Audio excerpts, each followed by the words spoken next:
अस्सलामुअलैकुम। क्या हाल है दोस्तों, ठीक हो? तबीयत से ठीक है? उम्मीद है जो सारे दोस्त अहबाब खैरत आफियत नाल हो सो। टाइम तकरीबन रात के 11 बजते पेन तो मैं रात के 11 बजे जरा ना गर्मा गर्म चाह पीने बैठा, क्योंकि बाहर ठंड बहु है तो दौरान ड्यूटी पिछे वाल सारा कुछ करना पौंदे।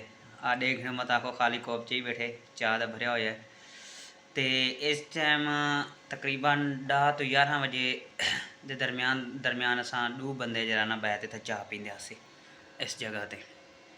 लेकिन अज मैं कल्ला बैठा।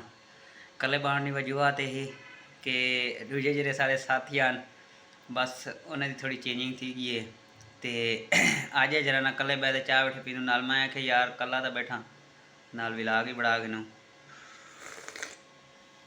तो यूट्यूब तो अलहमदुलिल्लाह मैं दोबारा काम स्टार्ट कर दिते काफ़ी अरसे तो बाद, क्योंकि अगे 3 महीने 4 महीने जरा वीडियो अपलोड करना करें हम थोड़ी लापरवाही है। मैं हम यार छोड़ पर क्या करे सुन, लेकिन हुणे जरा ना मैं अपना काम है जरा ना दोबारा स्टार्ट कर दिते चैनल ते मेरे विलाग आंदे पेन तो सारे जरा करीबी साथी आन उन्हें सा कोई आखे उन्हें आखे यार तू जरा ना सरैकी दे विलाग बड़ा। पहले मैं उर्दू के भी विलाग बड़े नाम, लेकिन हुण मेरे विलाग टोटल सरैकी दे हम सन।